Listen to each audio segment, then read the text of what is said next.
They sold her for a single coin, but that man brought what they could never imagine. They tried to sell her for a single coin on a crowded bridge. Her own mother announced it. Her family laughed along. But the stranger who stepped forward that day wasn't there to buy damaged goods. He was there to claim what the entire territory would soon fear to touch. This is a story about a woman discarded by everyone who should have protected her, and the alpha who saw exactly what they were too blind to recognize. Stay until the end to see how the girl they threw away becomes the one they'll beg to notice them. Drop a like. And comment with your city so I know where you're watching from. The indigo bled across Alara Ven's fingers like a bruise that wouldn't heal. She worked in silence, head bowed over the fabric stretched across her makeshift workbench, her hands moving with the kind of practiced precision that came from years of doing the same thing over and over until muscle memory replaced thought. The autumn market buzzed around her, vendors shouting prices, customers haggling over vegetables and cloth and cheap jewelry, the smell of roasting chestnuts mixing with the sharper scent of the canal water below. Her stall sat tucked near the eastern edge of the stone bridge, squeezed between a spice merchant who never spoke to her and a woman who sold preserves in clay jars and pretended Alara didn't exist. It wasn't prime location. The foot traffic thinned out here, and the customers who did wander past usually kept walking, their eyes sliding over her work like it wasn't worth the effort of stopping. That was fine. Alara had learned not to expect much. The fabric under her hands was rough linen, the kind farmers' wives bought in bulk because it was cheap and lasted forever. This particular piece belonged to a woman from the outer farms who'd brought it in 3 days ago with instructions to dye it something nice for my daughter's wedding. Alara had chosen indigo, deep, rich blue, the kind that looked expensive if you didn't know it came from common woad plants that grew like weeds along the riverbank. She worked the dye in slowly, her fingers stained up past the second knuckle, the color seeping into the creases of her skin where it would stay for days, no matter how hard she scrubbed. Her nails were permanently tinted now, a faint blue-gray that marked her as someone who worked with her hands, someone common, someone forgettable. The bridge beneath her feet was old stone, worn smooth by centuries of foot traffic, and it creaked sometimes when the heavy grain carts rolled across. The canal below moved sluggishly, carrying refuse and the occasional dead fish toward the sea. On hot days, the smell rose up and made people cover their noses. Today was cold enough that the water just looked gray and lifeless, like everything else in Harrow's Bend. Alara had lived here her whole life, 23 years in a town that had never wanted her. She couldn't remember a time when things had been different, when her mother had looked at her with something other than disappointment, when her relatives had included her in family gatherings instead of tolerating her presence like a persistent cough they couldn't quite shake. The dye spread through the linen in uneven patches, and Alara frowned, adjusting her technique. This was the third layer. Most dyers only did one, a quick dip to set the color and call it done. But Alara had learned early that if she wanted her work to stand out, she had to do better than everyone else. 3 layers meant deeper color, richer tones, fabric that wouldn't fade after a few washings. It also meant more time, more materials, more cost, which was why she barely scraped by. But it was the only thing she had, the only skill that was entirely hers. Her mother hadn't taught her. She'd learned from an old dyer who'd taken pity on her when she was 12 and had nowhere else to go during the day. He'd died 5 years ago, and Alara had inherited his workbench and his tools and absolutely nothing else. No money, no connections, no family willing to help. Just the knowledge in her hands and the stubborn refusal to give up that kept her coming back to this bridge every single day. A shadow fell across her workbench. Alara didn't look up.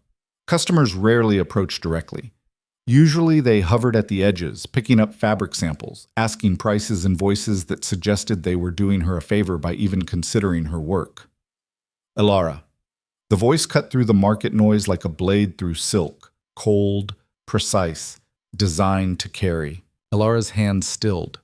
She knew that voice, her mother's voice. She looked up slowly, her stomach already sinking.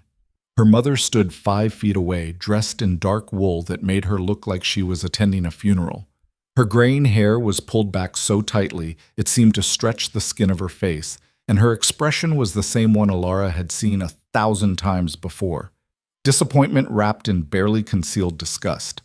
But she wasn't alone. Behind her stood 3 of Alara's uncles, 2 cousins, An aunt, Alara barely knew. Maybe a dozen people total, all wearing the same expression, all standing there like they'd come to deliver a verdict. The market around them began to quiet. Conversations tapered off. Heads turned. People smelled drama the way dogs smelled meat. "What are you doing here?" Alara asked, her voice coming out smaller than she wanted. Her mother didn't answer immediately. She let the silence build. Let the crowd gather. Let the tension stretch until it felt like something physical pressing against Alara's chest. "We need to talk," her mother said finally. "About what?" "About you." The words landed with the weight of stones. Alara's throat tightened. "What about me?" Her mother's gaze was flat, clinical, the way someone might look at a broken tool they were deciding whether to repair or throw away. "We've been discussing your situation," she said, "as a family." "My situation," Alara repeated slowly. "Yes." One of her uncles, a thick-necked man named Roland, shifted his weight and crossed his arms. "You're a problem, girl," he said. "Always have been." Alara flinched but didn't look away. "I work. I pay my own way. I don't ask any of you for anything." "You exist," her mother said. "That's the problem." The crowd had grown larger now. 20 people. 30. All watching with the kind of hungry attention people gave to public humiliation. This was entertainment. Something to talk about later. Something to make their own lives feel a little less miserable by comparison. Alara's hands curled around the edge of her workbench, her fingernails digging into the wood. "I don't understand." "You embarrass us," her mother continued, each word chosen carefully, deliberately. "You always have. You were supposed to marry the butcher's son. That was arranged. That was settled. And you ruined it." "He was cruel," Alara said quietly. "He hit his first wife until she lost their baby." "He was a good match," her Aunt Mira interrupted, stepping forward. Her face was sharp, angular, like someone had carved it from flint. "He had property, standing, and you threw it away because you were too proud for your own good." "I wasn't proud," Alara said. "I was trying to survive."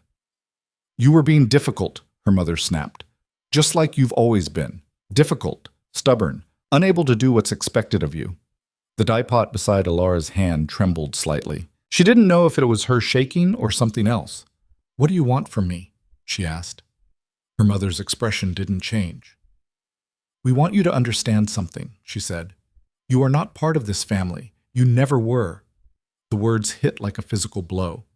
Alara actually stepped back, her hip hitting the edge of the workbench. "What?" "You heard me. That's not... You can't...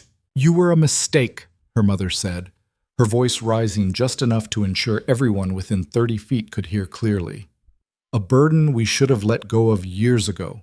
You're broken, Alara. You've always been broken, and we're tired of pretending otherwise." Someone in the crowd laughed. Not loud, not kind, just a short, ugly bark of sound that said finally someone said it, then another laugh, and another. The sound spread like infection. Alara felt her vision blur at the edges. Her breath came short and fast, her chest constricting like someone had wrapped iron bands around her ribs. "Stop," she whispered. No one stopped. Her cousin Tobias, a wiry man with a permanent sneer, reached into his pocket and pulled out a single copper coin. He held it up, letting it catch the light. "Anyone want her?"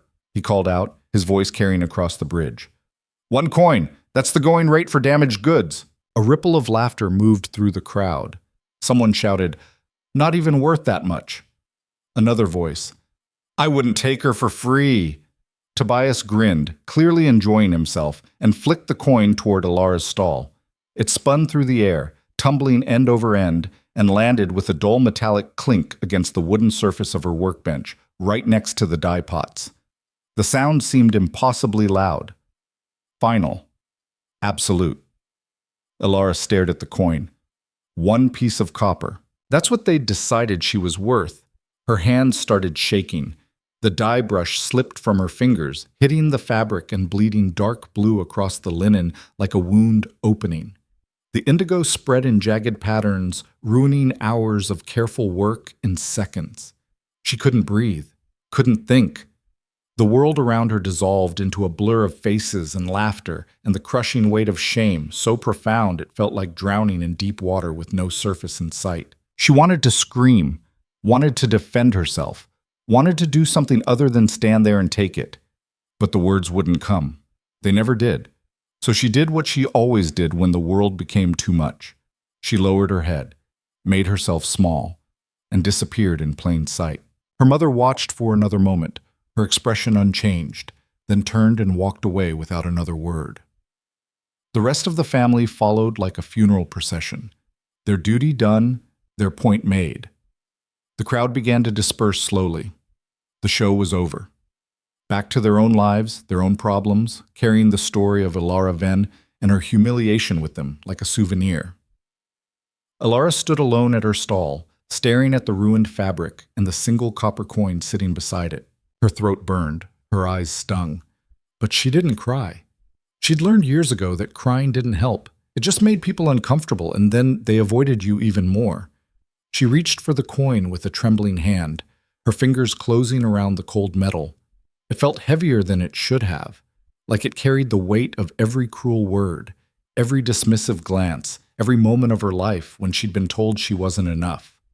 She should throw it away, toss it into the canal and let the current carry it to the sea, along with all the other refuse. But instead, she slipped it into her pocket. Because even a single copper coin could buy thread, or mordant, or another day of pretending she had a reason to keep going. The autumn sun was starting to sink toward the western hills, painting the sky in shades of orange and amber that would have been beautiful if Elara had been capable of seeing beauty in that moment.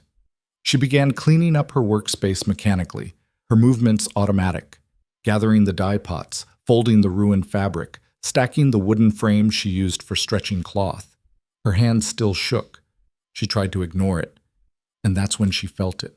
A presence, not hostile. Not mocking, just there. She looked up.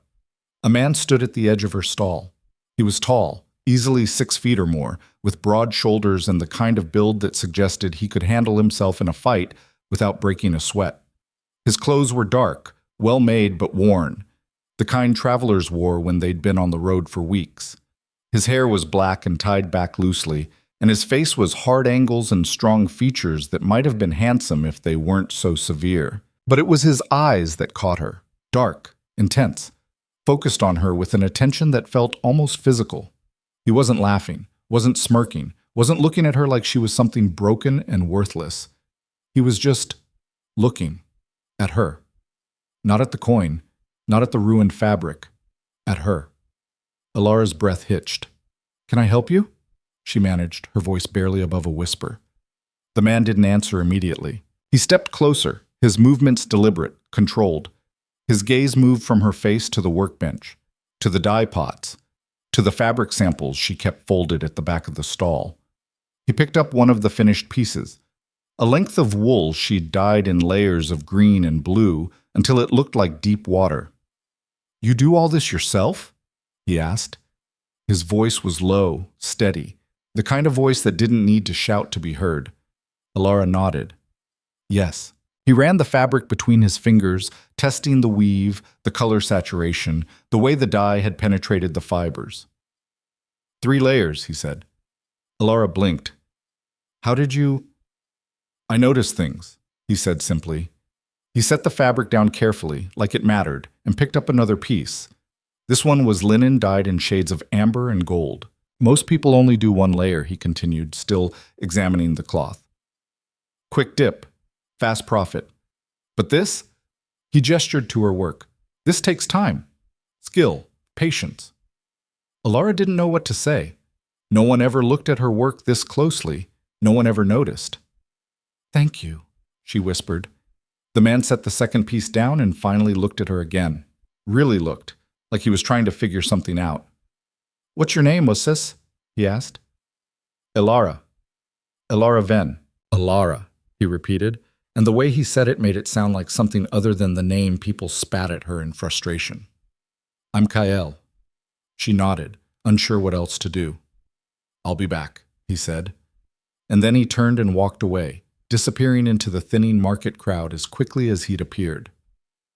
Elara stood there, frozen, the copper coin heavy in her pocket and confusion warring with something she couldn't quite name in her chest. She didn't understand what had just happened, but for the first time in hours, in weeks maybe, she could breathe without feeling like she was suffocating. The sun continued its descent. The market emptied. And Alara finished packing up her stall in silence, her mind replaying the stranger's words over and over. I notice things. This takes time, skill, patience. No one had ever said anything like that to her before. She didn't know what to do with it, so she tucked it away alongside the copper coin and made her way back to the cramped room she rented above the tailor's shop, where the walls were thin and the roof leaked and she was alone with her thoughts. That night she lay in bed staring at the ceiling, unable to sleep. Her mother's words echoed in her skull. You're broken. You were never meant to belong to this family. A burden we should have let go. But mixed in with the poison was something else. The stranger's voice. Calm. Certain. I noticed things. She didn't know which one to believe, so she lay there in the dark, caught between shame and the smallest, most fragile sliver of hope, and waited for morning. Kyle came back the next day. Alara was setting up her stall when she saw him approaching through the morning crowd. He moved like someone used to command. People unconsciously stepped out of his way without quite knowing why. He stopped at her workbench, and this time he didn't pretend to browse. You're using madder root for the red, he observed, nodding toward a bolt of crimson wool. Alara looked up, surprised. You know dyes. I know trade, he said, and I know quality when I see it. Heat rose in her cheeks and she ducked her head. It's not that special. It is, he said simply. You just don't charge enough for it. Alara's hand stilled on the fabric she'd been arranging. I charge what people will pay. You charge what people think you're worth, Kyle corrected. That's different. The words landed harder than they should have. Alara looked at him then, really looked, and something in his expression made her stomach flip in a way she didn't entirely understand. Why do you keep coming back? She asked quietly. Kyle tilted his head slightly, considering the question. Because I'm trying to figure something out. What? He didn't answer. Instead, he reached for one of the dye pots, and his fingers brushed against hers. Just barely, just for a second, and the world exploded.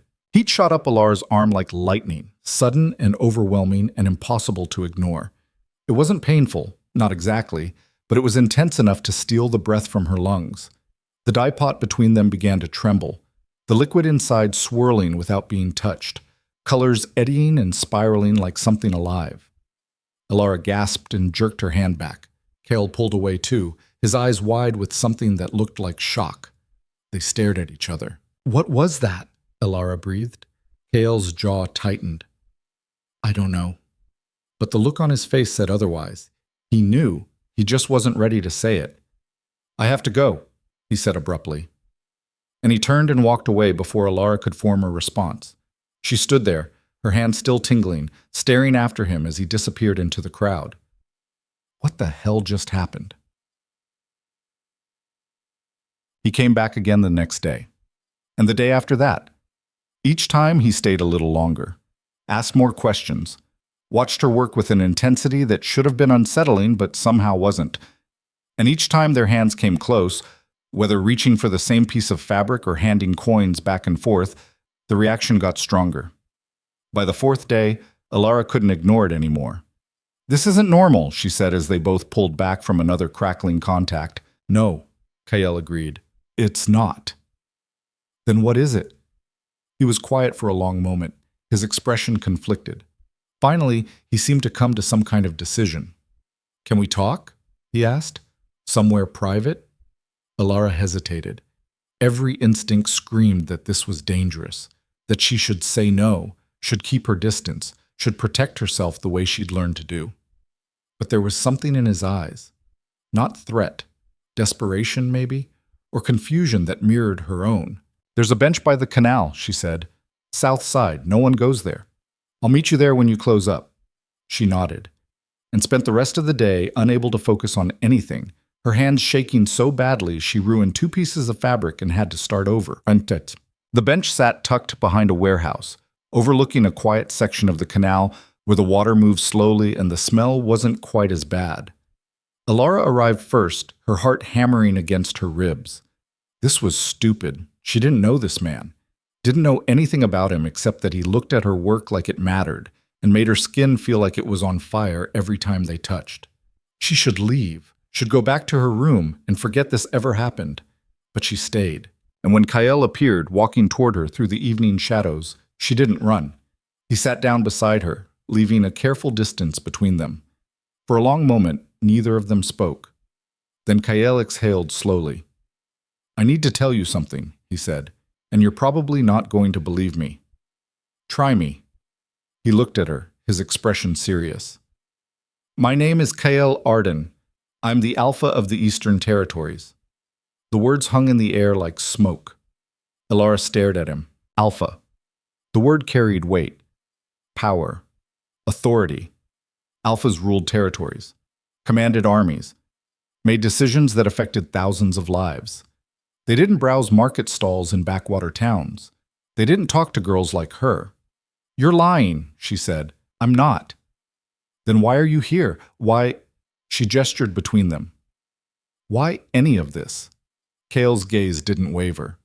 "Because of what happens when we touch." Elara's breath caught. "What is it?" "A bond," he said quietly. "The kind that forms between alphas and omegas. The kind that's supposed to be rare and powerful and doesn't make mistakes," Elara finished, the words coming from some half-remembered story she'd heard as a child. "Exactly." She shook her head. "That's impossible. I can't be—" "You are," Kyle said. "I didn't expect it either. I came to this town following rumors of unusual dye work. I was looking for a trade agreement, nothing more, and then I saw you. And the bond recognized you before I even spoke to you." Elara's mind raced, tumbling over itself. "This is insane." "Yes. I'm nobody. They sold me for a coin. Did you see that? Did you see what they did to me?" "I saw," Kyle said, and something dangerous flickered in his eyes. "I saw exactly what they did." "Then you know I can't be what you're saying. Bonds form between people of status, power, not broken girls from families that hate them." "The bond doesn't care about status," Kyle said. "It cares about compatibility, connection. And it chose you." Elara stood abruptly, pacing away from the bench. "This is too much. I can't. I don't—" "Elara." She stopped but didn't turn around. "I'm not asking you to accept this immediately," Kyle said quietly. "I know it's a lot, but I need you to understand something. The bond is real. What you felt, what we both felt, that wasn't imagination, and it's only going to get stronger." "What does that mean?" "It means we have a choice to make," Kyle said. "We can accept the bond, let it develop naturally, or we can try to fight it." "What happens if we fight it?" Silence. Then, "It hurts, both of us, and it doesn't go away." Elara closed her eyes. "I need time." "Take all the time you need," Kyle said. "I'm not going anywhere." She finally turned to look at him. "Why?" "Because the bond chose you," he said, "and I trust that more than I trust anything else in this world." The certainty in his voice should have been comforting. Instead, it terrified her. Because if he was right, if this bond was real, then everything was about to change. And Elara had learned the hard way that change was rarely good. Word spread faster than Elara expected. By the next morning, the entire market knew that an alpha had been seen with Elara Venn. Multiple times. Touching her. Looking at her like she mattered. The whispers started immediately, and with them came the fear. Because alphas didn't bond with girls like Elara. They bonded with daughters of wealthy families, political alliances, strategic matches. If Kyle Arden, reportedly one of the most powerful alphas in the Eastern Territories, had claimed her, then something was very wrong, and the town wanted no part of it. Elara felt the shift the moment she arrived at her stall. People avoided her eyes. Conversations stopped when she walked past. Customers who'd bought from her before suddenly had other places to be. By midday, she hadn't made a single sale, and by evening, her mother returned, this time with guards. The guards weren't local militia. Elara recognized that immediately. These men wore leather armor that had seen real use, carried weapons that weren't just for show, and moved with the kind of casual competence that said they knew how to hurt people and didn't lose sleep over it. Her mother stood between two of them, her face set in that familiar expression of cold righteousness. Behind her, the usual entourage. Tobias, Mira, Roland, a few others Alara didn't know well enough to name. The market had gone quiet again. People sensed blood in the water. Alara set down the bolt of fabric she'd been folding and straightened slowly, her heart already racing. "Mother?" "Pack your things," her mother said without preamble. "Excuse me?" "You heard me. Pack your stall. You're leaving." Alara's hands curled into fists at her sides. "This is my workspace. I have a license from the town council, which has been revoked," her mother interrupted. She pulled a folded piece of parchment from her cloak and held it up. "Effective immediately. You're no longer permitted to trade within town limits." The words hit like stones. Alara stared at the document, her mind struggling to process. "You can't do that." "It's already done." "On what grounds?" "On the grounds that you're bringing danger to this town," Mira said, stepping forward. Her sharp face was pinched with something that might have been genuine fear or might have been performance. "An alpha bonding with someone like you, it's unnatural, wrong, and we won't risk what comes with it." "Nothing's coming," Alara said, her voice rising despite her best efforts to stay calm. "I haven't done anything wrong." "You've drawn his attention," Roland said. "That's enough." One of the guards moved closer, his hand resting casually on the cudgel at his belt. "Ma'am, you need to clear out. We can do this easy or hard." Alara's throat tightened. She looked around at the crowd that had gathered, searching for what? Support? Someone to speak up on her behalf? But everyone just watched with the same hungry curiosity they'd shown when her family had humiliated her days ago. Entertainment.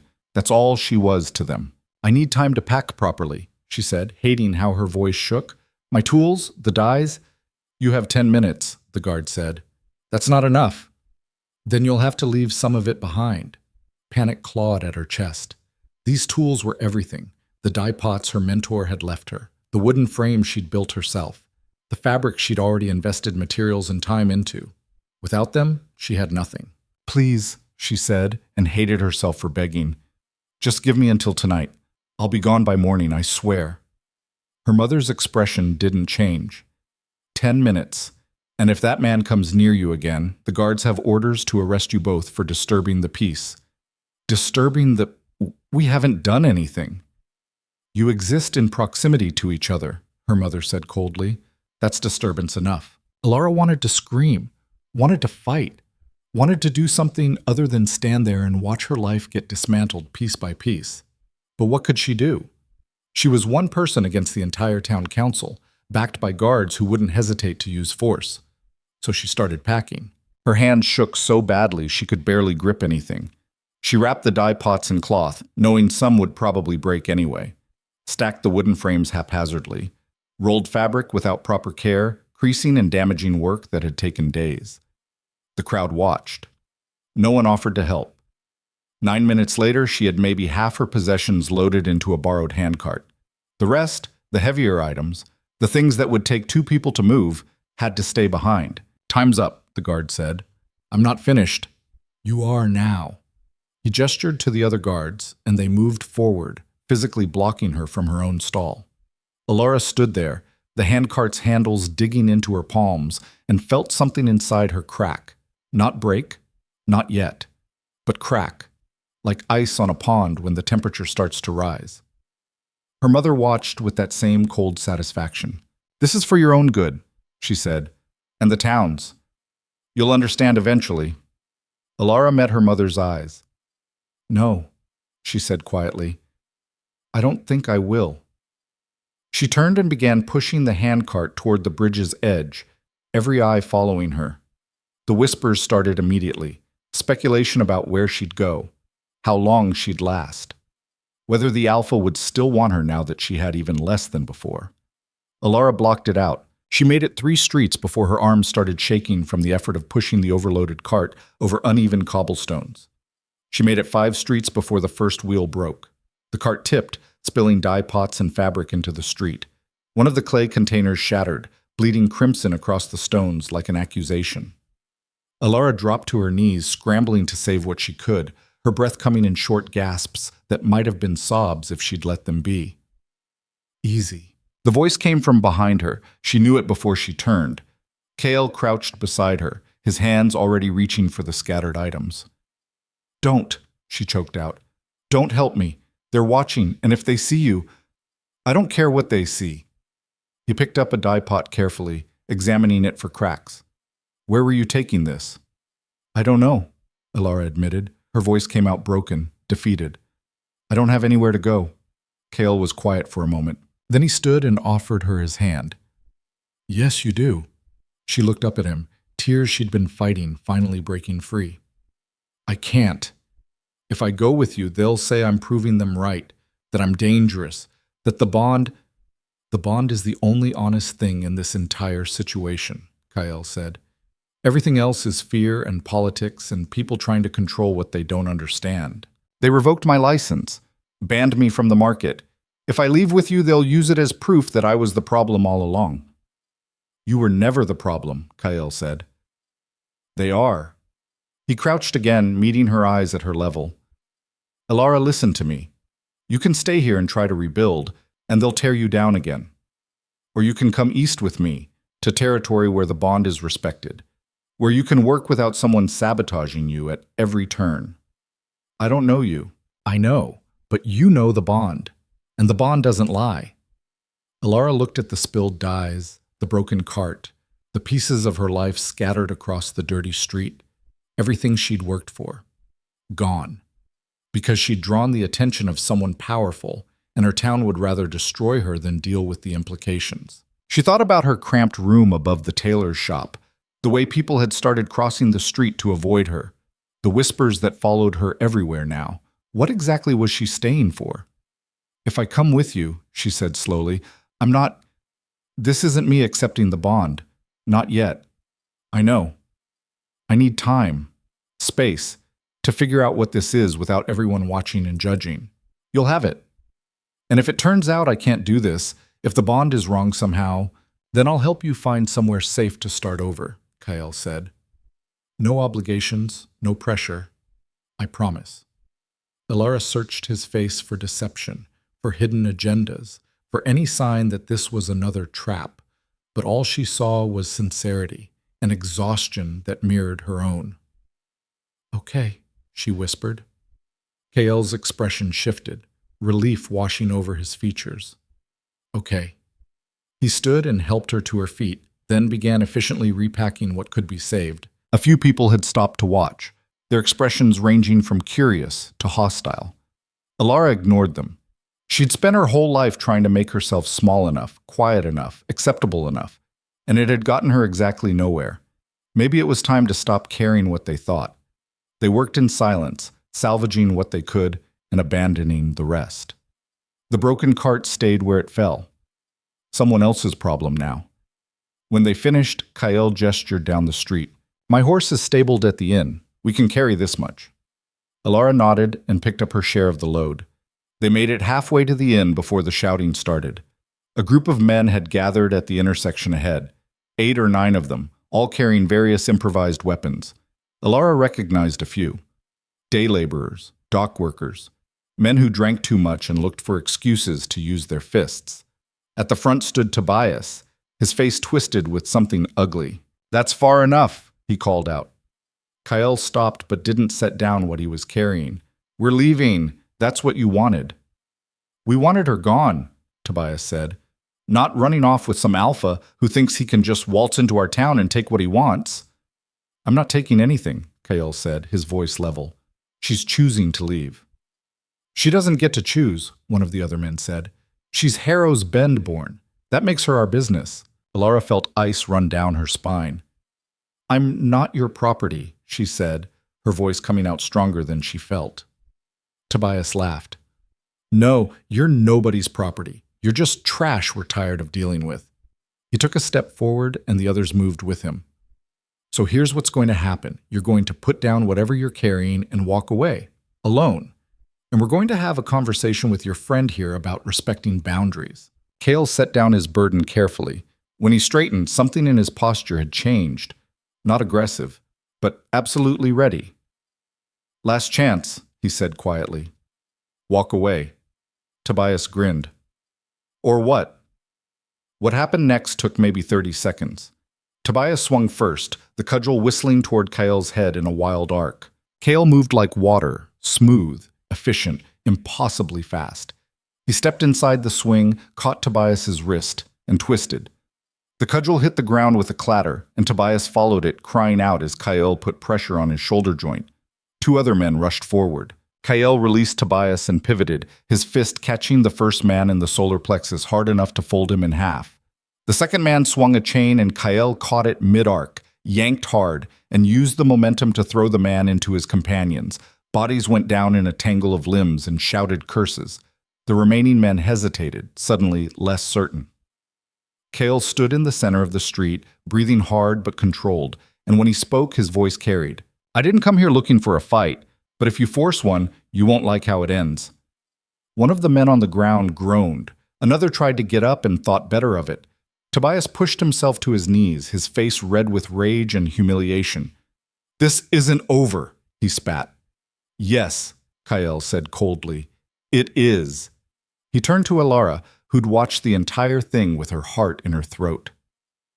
Come on. She grabbed her belongings and followed, stepping carefully around the groaning men.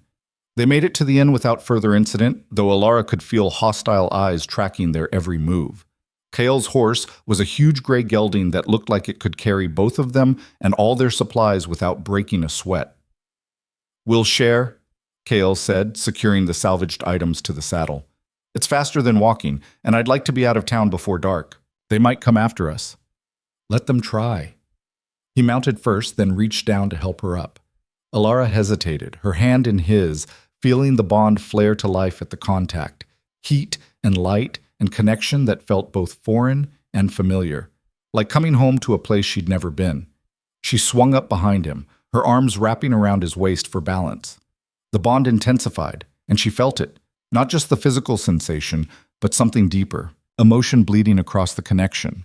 His determination, his anger at what had been done to her, his absolute certainty that this was right. And underneath it all, a protectiveness so fierce it took her breath away. Hold on, Kael said, and they rode.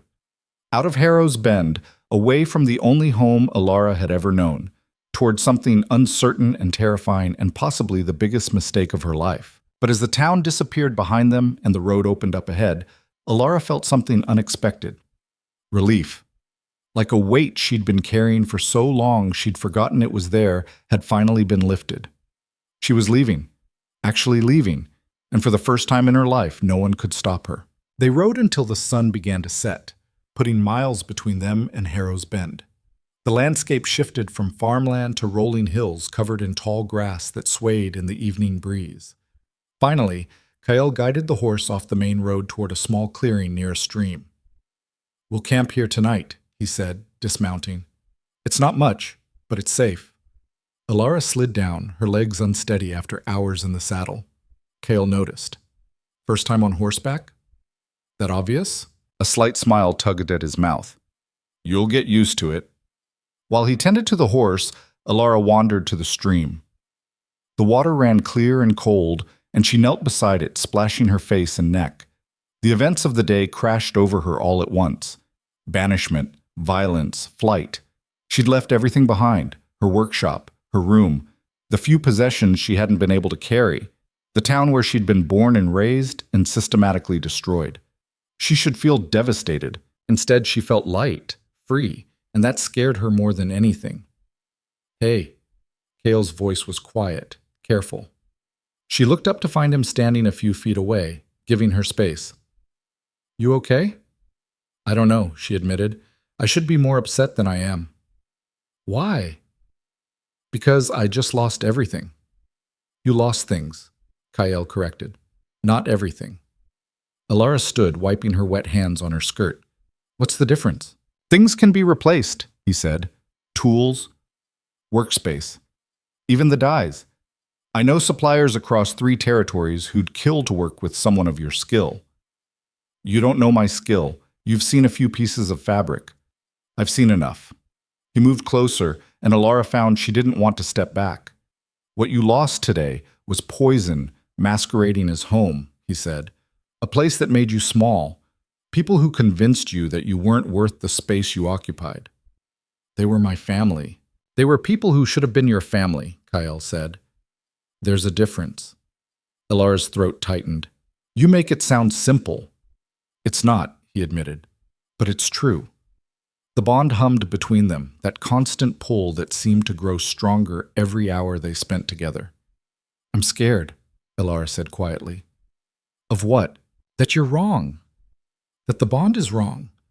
That I'm going to get to your territory and realize I'm exactly what they always said I was, broken and worthless and a burden. Kale's expression shifted, something fierce and protective flashing in his eyes. You're not broken. You don't know that. I do, he said firmly, because broken things don't survive what you've survived. Broken things don't create beauty out of nothing. Broken things don't stand up to entire mobs and keep going. I didn't stand up to anyone. I ran. You survived, Kyle corrected. And survival takes more strength than most people will ever understand. Ilara wanted to argue, wanted to reject the way he saw her because accepting it meant admitting that maybe, possibly, her family had been wrong. And if they'd been wrong about that, what else had they lied about? I need time, she said instead. I know. And space. I know that too. And I need you to stop looking at me like I'm something precious, because I don't know how to handle that.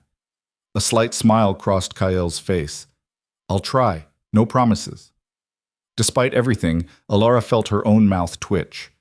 Almost a smile. Almost. They set up camp as darkness fell, a simple arrangement with bedrolls and a small fire for warmth. Kale had brought food, which they ate in comfortable silence. The stars emerged overhead, brighter than Ilara had ever seen them in town, where the lanterns and cook fires dulled their light. What's your territory like? She asked eventually. Kale considered the question. Harsh, he said. Beautiful. The eastern lands aren't easy living. We get brutal winters and the soil's not great for farming. But the people are strong, self-sufficient, and they don't waste time on politics if they can help it. Sounds different from Harrow's Bend. Very different. And they'll accept the bond? Just like that? Some will question it, Kyle admitted. There are always people who resist change, but they'll respect it because that's the law, and because I'm their alpha, and they trust my judgment. What if your judgment is wrong? Then we'll deal with it together. The certainty in his voice should have been reassuring.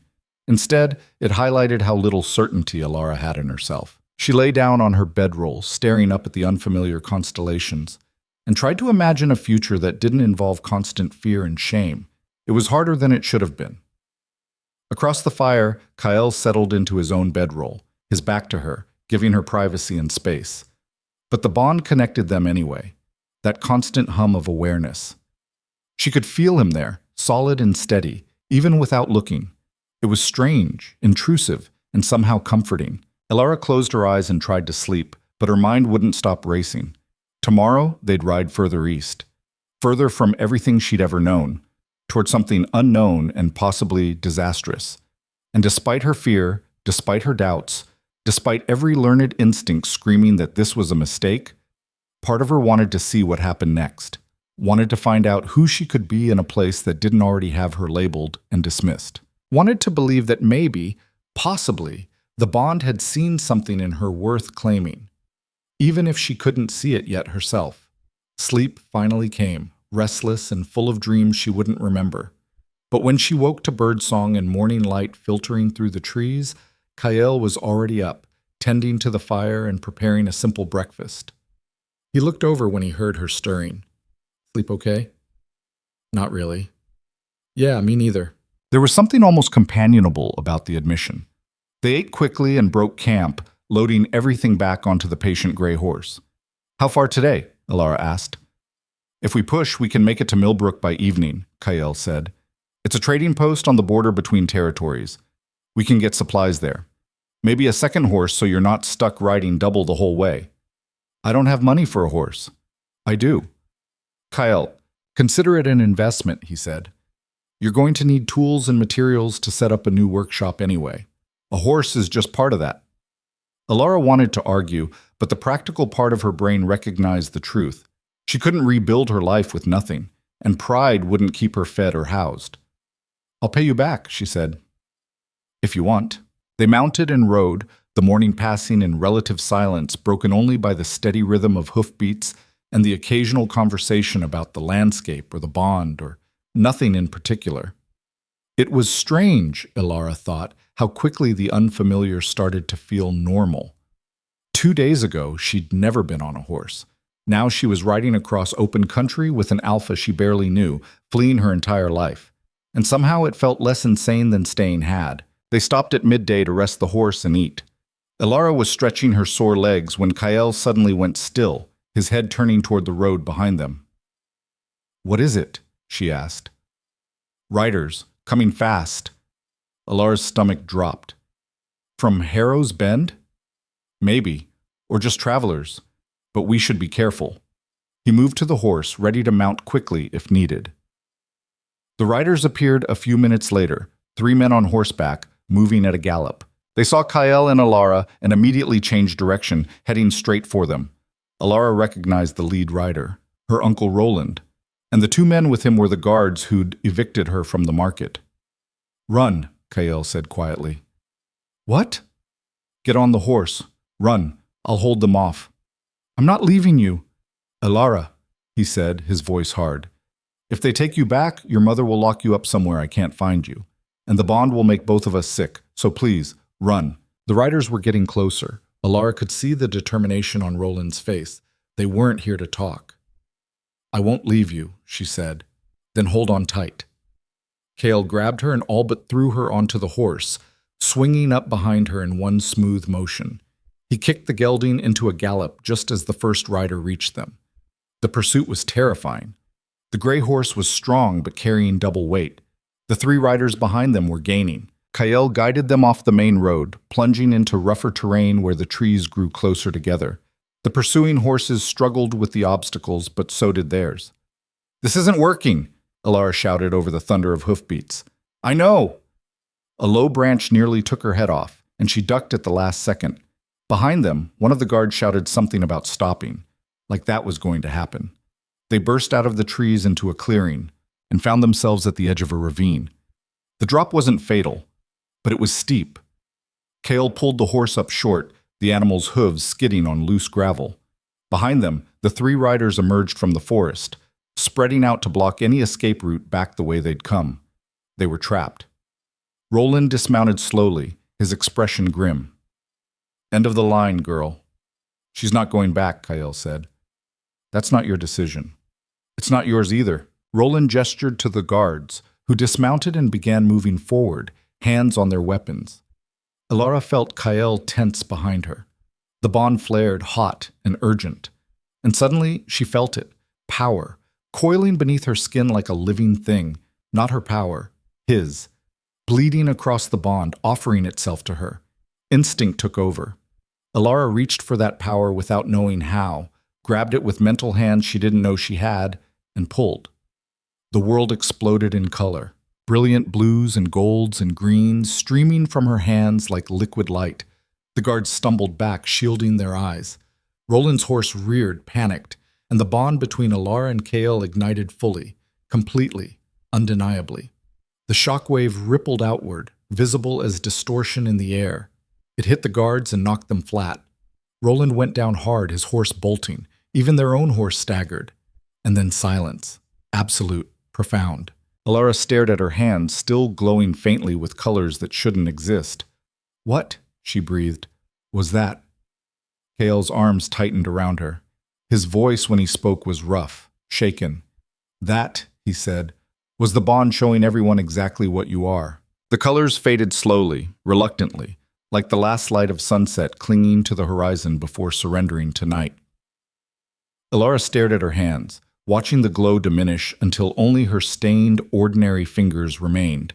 But the air still felt charged, electric, wrong, in a way that made her skin prickle. Roland was trying to get to his feet, blood running from his nose where he'd hit the ground face first. The 2 guards lay groaning in the dirt, one clutching his ribs, the other flat on his back, staring at the sky like he'd forgotten how to move. "We need to go," Kael said quietly. Now. But Alara couldn't stop staring at the men she'd just thrown like ragdolls without even touching them. I hurt them. They were trying to take you. I didn't mean to. I don't even know what I did. Alara. Kael's voice was gentle but urgent. We can talk about this later. Right now we need to move before they recover enough to cause more problems. He was right. She knew he was right, but her hands were shaking so badly she could barely hold on to the saddle. Kael guided the horse away from the ravine, giving the downed men a wide berth. Roland managed to get to his knees, one hand pressed to his bleeding nose, his eyes tracking them with something between fear and fury. This isn't over, he rasped. Whatever you are, whatever that was, people need to know. They need to be warned. Alara felt Kael tense behind her, but he didn't respond, just kept the horse moving at a steady pace until the clearing and the three men disappeared behind them. They rode in silence for what felt like hours, but was probably only 20 minutes. Finally, when Alara's shaking had subsided to occasional tremors and her breathing had evened out, Kael pulled the horse to a stop near a small stream. Can you dismount on your own? Alara nodded and slid down, her legs nearly buckling when they hit solid ground. She stumbled to the stream and knelt beside it, splashing cold water on her face with hands that still felt foreign, dangerous. Kael crouched beside her after a moment. Talk to me. I don't know what to say. What was that? What did I do? You accessed the bond's power, Kael said. Defended us. That's what you're supposed to be able to do. I'm not supposed to be able to do anything, Alara said, her voice cracking. I'm a dyer. I mix plants and water and make fabric pretty. I can't. You can, Kael interrupted. Whether you want to or not, you can. The bond doesn't give power to people who can't handle it. Alara laughed, high and bitter. I can't handle this. Did you see what I did to them? I could have killed them. But you didn't. You controlled it enough to push them back without causing permanent damage. That takes skill, Alara, even if it was instinctive. She pressed her wet hands to her face, water dripping between her fingers. My uncle is going to tell everyone, the whole town, maybe the whole region, that I'm dangerous, that I'm some kind of monster. You're not a monster. Then what am I? Kael was quiet for a long moment. I don't know yet, he admitted, but we're going to find out. Alara lowered her hands and looked at him, really looked. His face was calm, but she could see the wheels turning behind his eyes, processing, calculating. You're worried, she said. I'm concerned. What's the difference? A slight smile tugged at his mouth despite the situation. Worried implies panic. Concerned means I'm thinking through our options. And what are our options? The smile faded. We get to my territory as fast as possible. Once we're there, you're under my protection. The Eastern Council might question the bond, but they won't be able to touch you without going through me first. What about after that? After that, we figure out what you are and how to help you control it. Alara stood, wiping her hands on her skirt. You keep saying what I am like I'm a thing to be identified and categorized. That's not what I meant. I know what you meant, she said, more tired than angry. And you're right. I spent my whole life being told I was broken. Wrong. Not enough. And now I find out I'm something else entirely, and I don't even get to choose whether I want this or not. Kael rose to stand beside her. No, you don't. Neither of us did. The bond chose us, and now we deal with the consequences. Is that supposed to be comforting? It's supposed to be honest. Alara wanted to argue, to push back, to rage against the unfairness of having her entire life upended by forces beyond her control. But what would that accomplish? The bond existed whether she accepted it or not. The power existed whether she wanted it or not. And her uncle was probably already halfway back to Harrow's Bend, spreading word about the dangerous woman who could throw men around like toys. How far to your territory? She asked instead. If we push hard, we can cross the border before nightfall tomorrow. And they won't follow us there? They might try, but crossing into another Alpha's territory without permission is an act of aggression. They'd need a damn good reason, and we want to reclaim someone who left voluntarily isn't going to cut it. Alara nodded slowly. Then we push hard. They mounted again and rode, the afternoon sun beating down on them as they covered mile after mile of increasingly rough terrain. The landscape shifted from farmland to wild grassland to rocky hills that looked like they'd been abandoned by anyone sensible. By evening, Alara was so sore she could barely stay upright. Every muscle ached.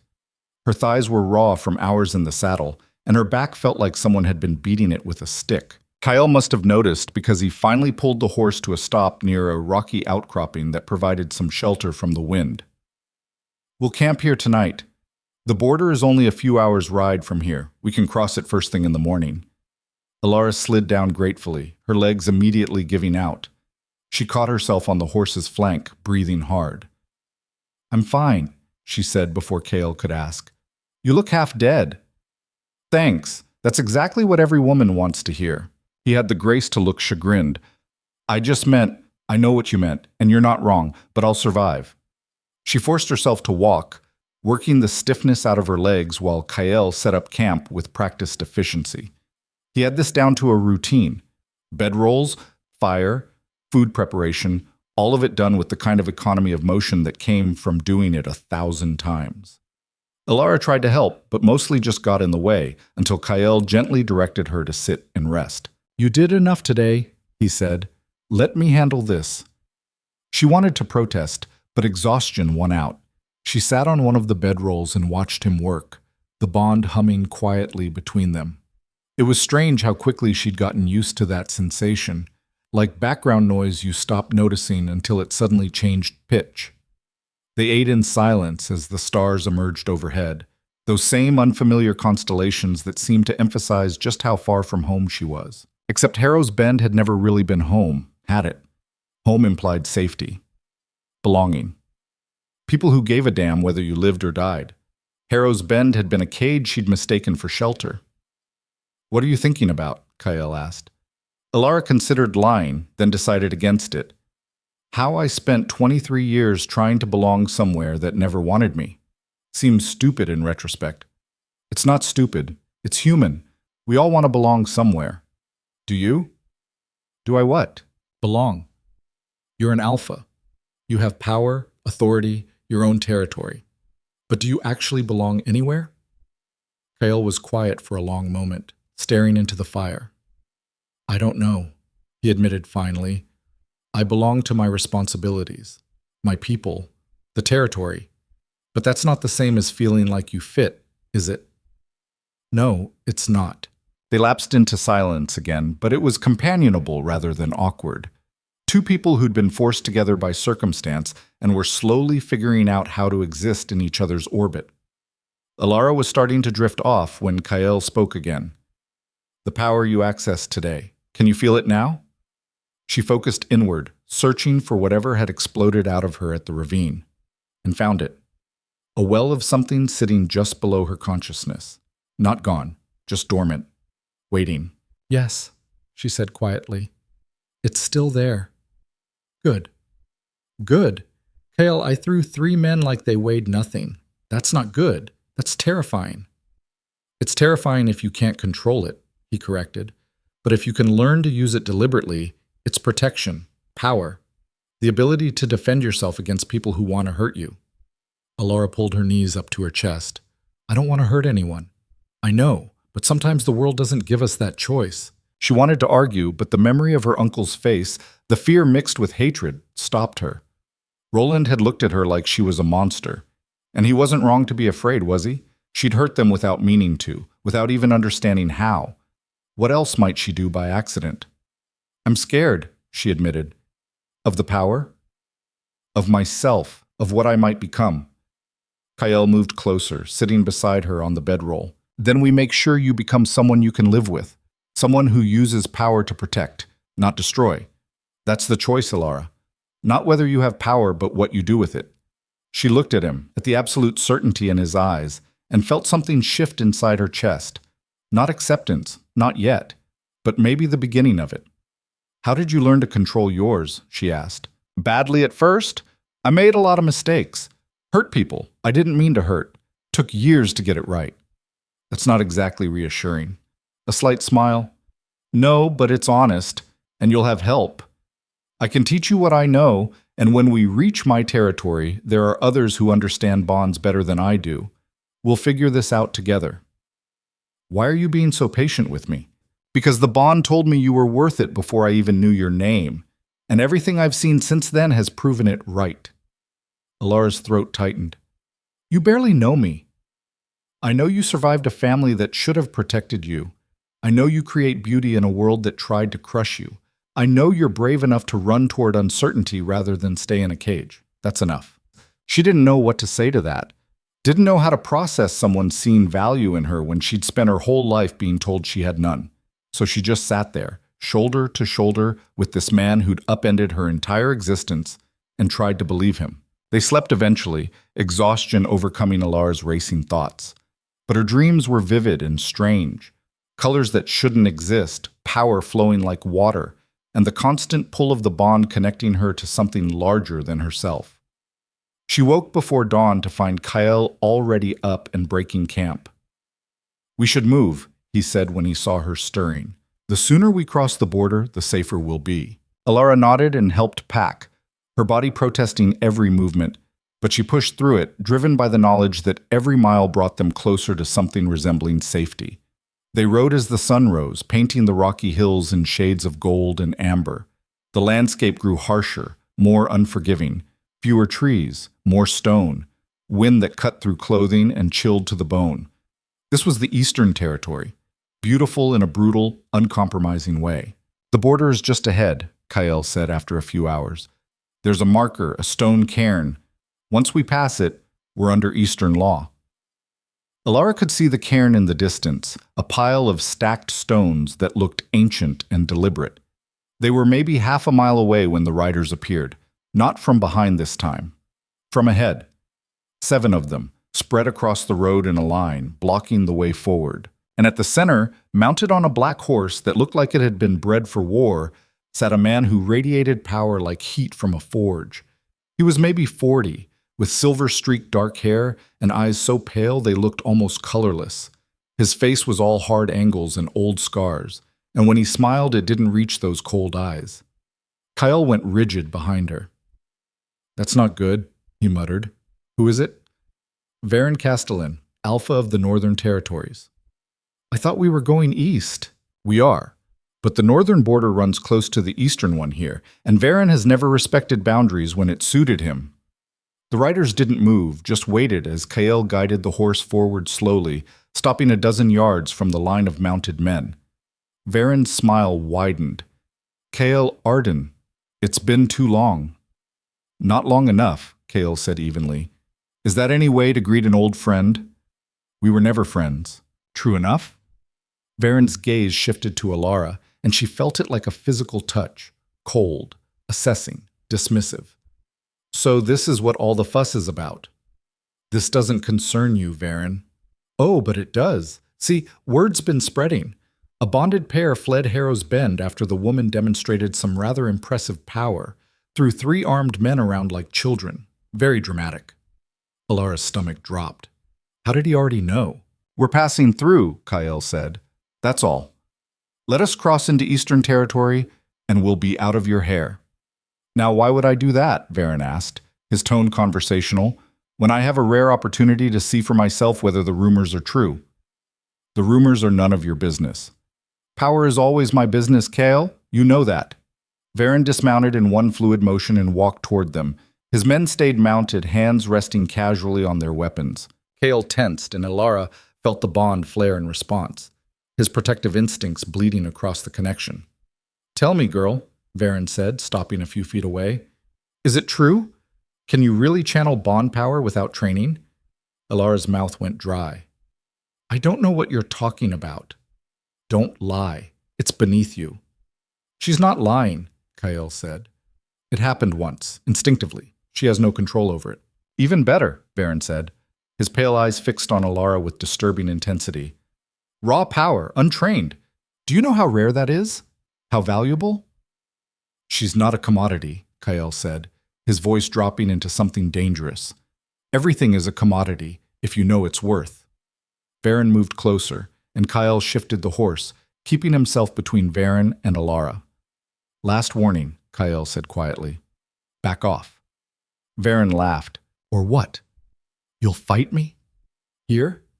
Now? 7 against 2 with a woman who can't control her own power. Please, Kael, I know you're not that stupid. You'd be surprised. The tension ratcheted up, brittle and sharp. Alara could feel violence hovering in the air like a storm about to break. And then she felt it, that well of power inside her, responding to the threat, starting to rise. No, she whispered, not again. But it was already too late. Colors began bleeding from her skin, faint at first but growing brighter. The horse shifted nervously beneath them.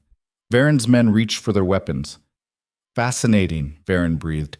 It responds to emotion, fear, anger. It doesn't matter. The power just comes. Alara, Kael said urgently, look at me. She tore her gaze from Varen and met Kael's eyes. Breathe, he said. Slow, steady. The power responds to your intent. You control it, not the other way around. I don't know how. Yes, you do. You shape dyes for years. This is the same. Intent and control. Show it what you want. Alara focused on his words, on the steady calm in his voice, and tried to push the power back down. It resisted at first, wild and chaotic, but she pushed harder, imagining it like dye being absorbed back into fabric, contained and controlled. Slowly, painfully, the colors faded. The power settled, but she was shaking with the effort. Varen looked genuinely impressed. Well done.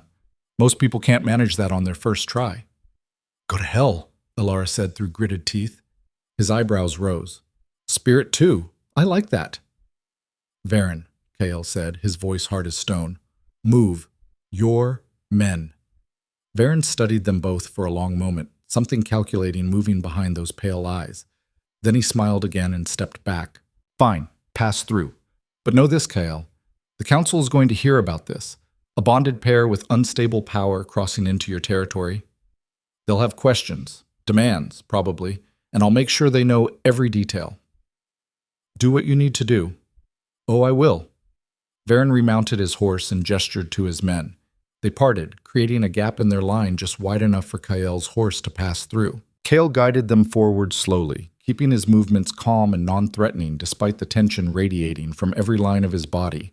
They passed between the riders, close enough that Alara could see the weapons each man carried, the cold calculation in their eyes. And then they were through, past the line, past Varen. The stone cairn marking the border was only 50 yards ahead.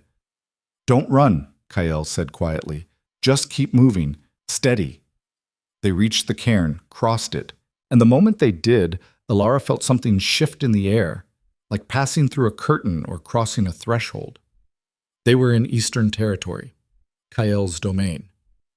Behind them, Varen called out one last time. See you soon, Kael. I'm sure the council will want a demonstration of your new acquisition's talents.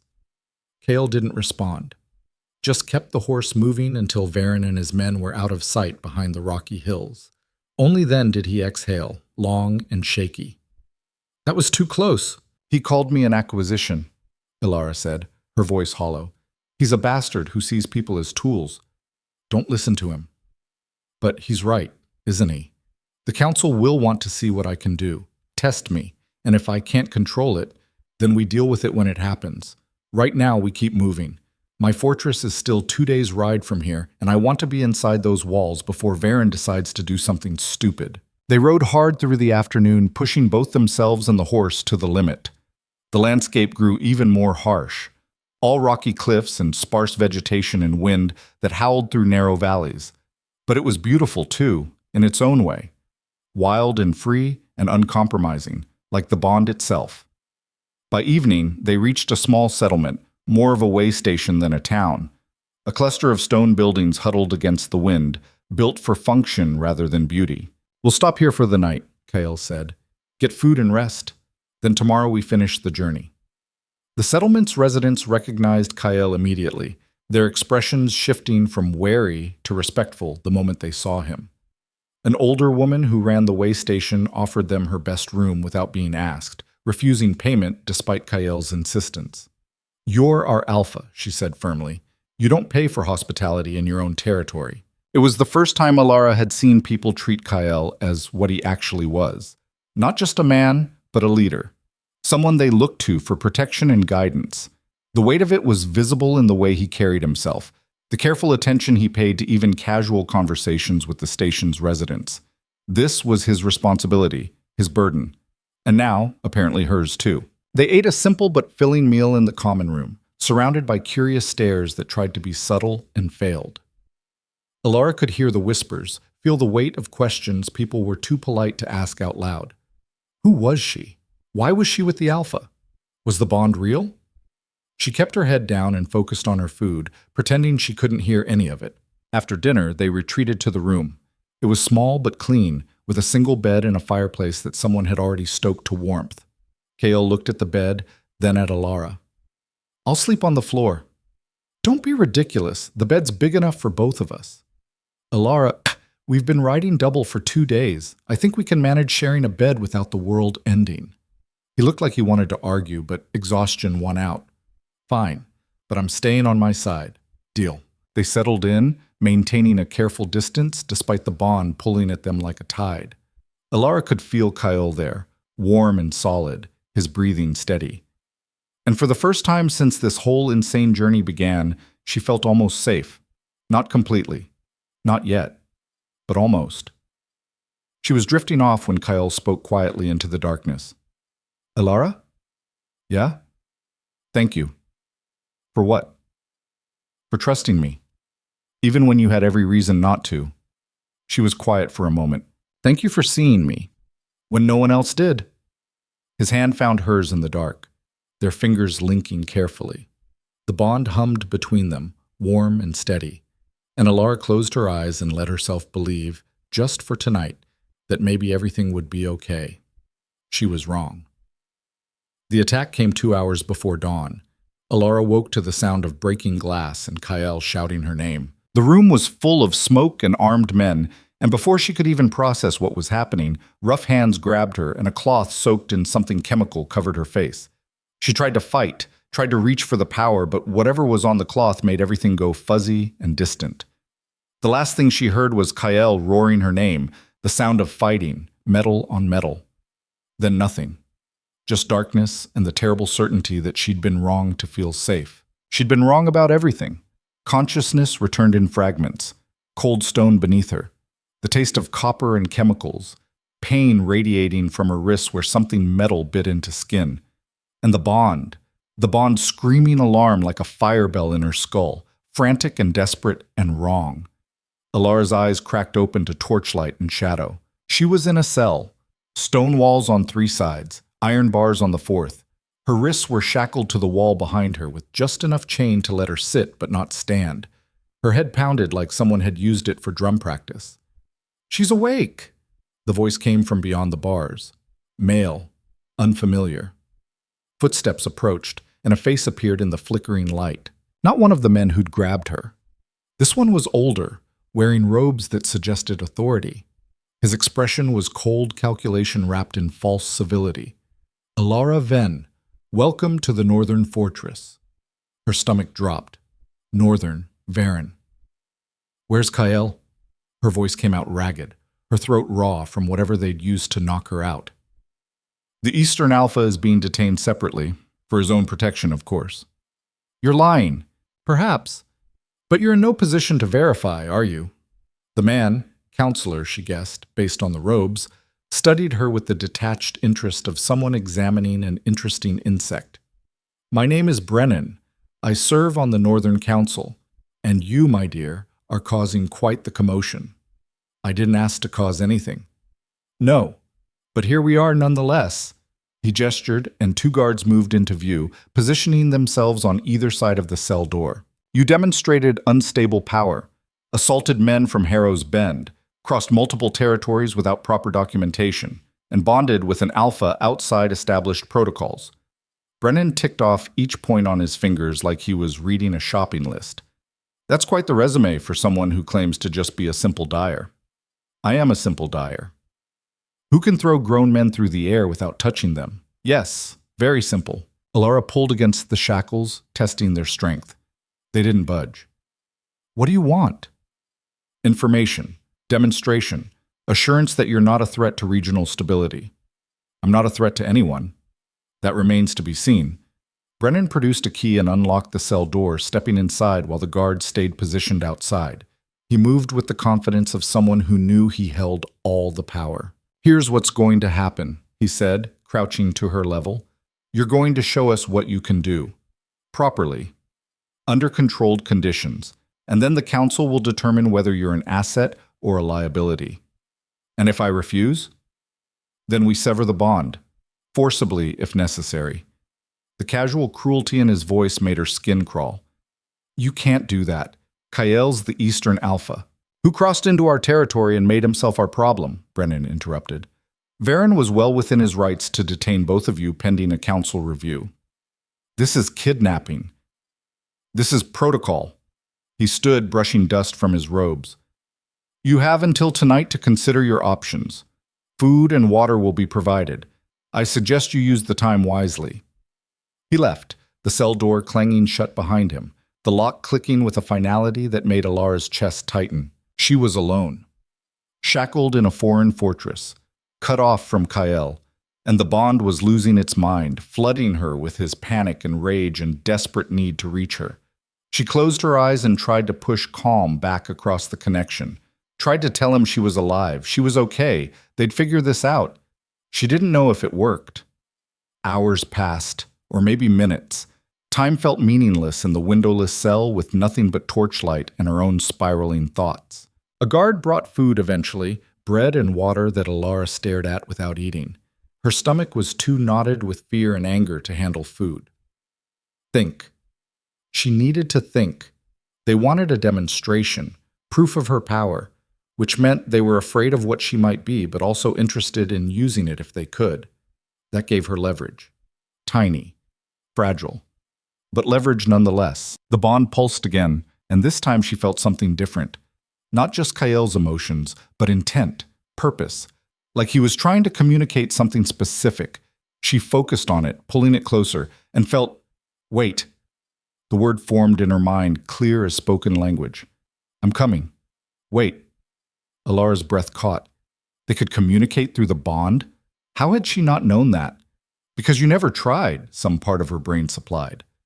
"You've been too busy panicking." She pushed back across the connection, hoping he'd feel it even if she couldn't form words yet. "Hurry." More hours. The torches burned lower, were replaced by guards she couldn't see. Her wrists ached from the shackles, and her body was starting to protest sitting in the same position for so long. Finally, footsteps approached again. Multiple sets this time. Brennan returned, flanked by 4 guards and another robed figure. A woman this time, with silver hair pulled back severely and eyes that missed nothing. "On your feet," Brennan ordered. "Kind of hard with these," Alara said, rattling the chains. One of the guards entered the cell and unlocked the shackles from the wall, though he left them on her wrists. The sudden freedom made her sway as blood rushed back to her arms. "Walk." They led her through stone corridors lit by more torches, up stairs that seemed to go on forever, until they emerged into a massive hall and stopped. The hall was filled with people, dozens of them. Council members in their robes, nobles in fine clothes, guards lining the walls, all watching with expressions ranging from curiosity to hostility. At the center of the room, chained to a pillar, was Kael. His face was bruised, blood dried at the corner of his mouth, but his eyes were alert. When he saw Alara, relief and rage warred across his features. "If you've hurt her—" "She's unharmed," Brennan said. "As are you. We're not barbarians." "Could have fooled me," Kael said through gritted teeth. Varen stepped forward from the crowd, that same cold smile on his face. "Thank you all for coming. We have an unusual situation that requires council input." He gestured to Alara like she was an exhibit. "This woman claims to be bonded to Alpha Kael Arden. She also demonstrated unstable power that suggests bloodline abilities thought extinct. The question before us is simple. What do we do with her?" Murmurs rippled through the crowd. Alara's hands curled into fists, the shackles biting into her wrists. "I'm not a what," she said. "I'm a person. A person with dangerous abilities," the silver-haired woman said. Her voice was crisp, authoritative. "I'm Counselor Maris, and I've studied the old bloodlines extensively. If you truly carry that legacy, you're potentially the most powerful Omega to emerge in 3 generations." "I don't want power," Alara said. I just want to be left alone. Unfortunately, that's not an option, Maris said. Power of this magnitude doesn't exist in isolation. It affects everyone around it. Varen moved closer, circling Alara like a predator. So let's see it. Show us what you can do. No, that wasn't a request. I don't care. I'm not performing like a trained animal. Varen's expression hardened. Then we'll force the demonstration. Guards! 2 men grabbed Alara's arms and a third produced a knife. Wait! Kale shouted, but the guard was already moving, the blade flashing toward Alara's arm. Not to kill, to cut, to wound, to force a reaction. And it worked. The power exploded out of her like a dam breaking. Colors flooded the hall, blues and golds and greens so bright they hurt to look at. The guards flew backward, hitting the walls hard enough to crack stone. The knife clattered across the floor. And Alara stood in the center of it all, power streaming from her hands, the bond amplifying everything until the air itself seemed to vibrate. The crowd stumbled back, shielding their eyes. Varen stood his ground, but even he looked shaken. Enough! Maris's voice cut through the chaos. Stand down, girl, before you bring the ceiling down on all of us, Alara tried. She really did. But the power had been triggered by fear and pain, and now it didn't want to stop. It wanted to protect, to destroy anything that threatened her. Alara! Kale's voice desperate. Look at me! She found his eyes across the chaos. Breathe, he said. Remember what I told you. Intent, control. You're not the power, you direct it. She focused on his voice, on the steady calm he was projecting across the bond despite his own fear. Slowly, painfully, she pulled the power back, contained it, forced it down until the colors faded and the hall went quiet except for groaning guards and shocked murmurs. Alara swayed, exhausted, but stayed on her feet. The entire council was staring at her. Not with curiosity anymore, with fear. Good, some dark part of her thought. Let them be afraid. Maris stepped forward carefully like approaching a spooked horse. Remarkable. Absolutely remarkable. That level of power with zero formal training is dangerous, Varen finished. Unstable. A threat to everyone in her proximity. Or an asset, another counselor said. Think what she could do with proper instruction. Think what she could do if she lost control, Varen countered. They started arguing, voices rising, the hall filling with debate about Alara's fate like she wasn't even there. Alara felt something snap inside her. Not the power. Something else. Something that had been bending for 23 years and finally broke. Enough! Her voice cracked like thunder, and the hall went silent. Everyone turned to stare. Alara straightened, ignoring the exhaustion pulling at her, and met their stares with one of her own. You want to know what I am? Fine. I'm the girl they sold for a coin, the mistake, the burden, the one nobody wanted. She held up her shackled wrists. And you kidnapped me because you're afraid of what I might become, because power scares you when you can't control it. Varen's jaw tightened, but he didn't interrupt. But here's what you don't understand, Alara continued. I don't want to control anyone. I don't want to be your weapon or your asset or your problem. I just want to exist without people trying to break me down or lock me up or sell me off. She looked at Kael, at the chains holding him. And I want to be with the one person who saw me as more than damaged goods. The bond flared between them, warm and bright and undeniable. Maris watched with sharp eyes. The bond is legitimate, she said quietly. I can feel it from here. That's not something that can be faked or forced. Bonds have been wrong before, Varen said. Not bonds this strong, Maris countered. She turned to face the council. I propose we recognize the bond and offer training, controlled, supervised training to help her master what she can do. Anything else is asking for disaster. And if she refuses training, another counselor asked, then we deal with that when it happens. But imprisoning her only guarantees the power will manifest dangerously. The council murmured, debating amongst themselves. Finally, the eldest counselor, a man so old he looked carved from weathered wood, spoke. Show us you can control it. One more time, deliberately, and we'll consider Counselor Maris's proposal. Alara's heart hammered. One more demonstration. One more chance to prove she wasn't a monster. What do you want me to do? The old counselor gestured to a stone block in the corner. Move it, without touching it, gently. The block was massive, probably weighed several hundred pounds. Alara had never tried to use the power deliberately, only in panic, in defense, but she closed her eyes and reached for it anyway. The well of power was there, waiting, still churning from the earlier release. She pulled on it carefully, imagining it like dye mixing with water, controlled, precise. Colors bloomed faintly around her hands. She focused on the stone block, on the intent to lift, to move, to control.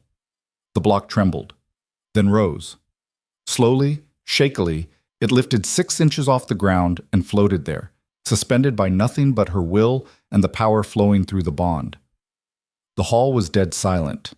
Alara held it for 10 seconds that felt like hours, then gently lowered it back down. The power settled. She opened her eyes. Every person in that hall was staring at her with something between awe and terror. The old counselor nodded slowly. The bond is recognized. The girl will train under Counselor Maris's supervision, and both she and Alpha Arden are free to return to Eastern Territory. Varen looked like he wanted to argue, but even he couldn't fight a unanimous council decision. Release them, the old counselor ordered. Guards moved forward, unlocking Alara's shackles first, then Kael's chains. The moment he was free, Kael crossed to her and pulled her into his arms, the bond singing with relief and fierce protectiveness. "Are you okay?" he asked quietly. "No, but I will be." He pulled back enough to cup her face in his hands, his thumbs brushing over her cheekbones. "You were incredible. I was terrified. Same thing sometimes."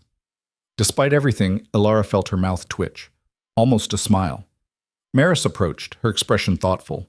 "You have raw talent, possibly more than anyone I've trained, but you need structure, discipline. Without it, the power will consume you." "I'll train," Alara said, "but on my terms, in Eastern Territory. I'm done being anyone's prisoner." Maris considered this, then nodded. "Acceptable. I'll travel east in 2 weeks to begin your instruction." She turned to Kael. "Your fortress has appropriate facilities?" "It will by the time you arrive." "Good." Varen stepped forward, his expression unreadable. "This isn't over, Kael. The council may have recognized the bond, but there are still questions, concerns. One demonstration doesn't erase them." "Then I guess you'll have plenty to occupy your time," Kael said evenly. "While we occupy ours in our own territory, under our own authority." Varen's eyes narrowed, but he stepped back. The message was clear. They'd won this round. But the war was far from over. Kael guided Alara toward the hall's exit, one hand at the small of her back, protective and grounding. They made it outside into cold morning air that tasted like freedom. The gray horse was there, being held by a stable hand who looked relieved to see them. Kael helped Alara mount, then swung up behind her. "Let's go home," he said quietly. "Home." The word settled into Alara's chest with unexpected weight. Not Harrow's Bend, not any place she'd ever been, but wherever Kael was, wherever the bond led. That was home now. They rode hard, putting distance between themselves and the northern fortress. The landscape shifted back to familiar eastern terrain, harsh and beautiful and free. After several hours, Kael finally slowed the horse. "We're safe now, well into Eastern Territory." Alara let out a breath she hadn't realized she'd been holding. "That was insane," Kael finished. "Terrifying, completely unacceptable. But we're alive." "Barely." He pulled the horse to a stop near a stream and helped her down. "I'm sorry," he said, and the rawness in his voice caught her off guard. "I should have protected you better, should have anticipated that Varen might—" "Stop," Alara interrupted. "You couldn't have known. And beating yourself up doesn't help. I let them take you. They drugged us both. There was nothing you could do." Kael's hands clenched into fists. "There should have been something." Alara stepped closer and took his hands, forcing them open, lacing their fingers together. The bond hummed between them, warm and alive. "We survived," she said. "Together. That's what matters." He looked at their joined hands, then at her face. "You stood up to an entire council, demanded your own terms. Do you know how extraordinary that is?" "I was improvising." "You were magnificent. Heat rose in Alara's cheeks. I was scared. Bravery isn't not being scared. It's being scared and doing it anyway. She wanted to argue, but the look in his eyes stopped her. He saw her, really saw her, not as broken or damaged or a problem to solve, as someone strong, capable, worth protecting and worth standing beside. Thank you, she said quietly. For what? For not giving up on me, even when it would have been easier. Kale's expression softened. Never crossed my mind. They stood there in the afternoon sun, hands linked, the bond weaving them closer with every breath. And for the first time since this whole chaotic journey began, Alara felt something shift inside her. Not acceptance, not quite yet, but hope. Real, fragile, terrifying hope that maybe she could build a life here, learn to control her power, become someone she could be proud of, someone who didn't need anyone's permission to exist. Come on, Kael said eventually. The fortress is still a day's ride, and I want you inside walls before dark. They rode through the afternoon and into evening, finally cresting a hill that looked down into a valley. And there it was, Kael's fortress, built from dark stone, perched on a cliff, all sharp angles and defensive walls. But as they drew closer, Alara saw something she hadn't expected. People, dozens of them, lining the road, watching their approach with expressions of curiosity and something that might have been hope. They heard about the council, Kael said, about what you did. How? News travels fast in the territories, especially news about power demonstrations. As they rode through the gathering crowd, Alara heard the whispers. Not cruel ones this time, odd ones. She moved a stone block without touching it. Through northern guards like they weighed nothing. The bond is real. An old woman stepped forward, her weathered face creasing into a smile. Welcome, Lady Alara. We're honored to have you. Lady. No one had ever called her that before. Alara didn't know what to say, so she just nodded. More people pressed forward, not threateningly, but with offerings. Bread, flowers, a worn blanket someone's grandmother had made. They're welcoming you, Kael said quietly. Showing you belong here. Belong. That word again. But this time it didn't feel like a cage. It felt like possibility.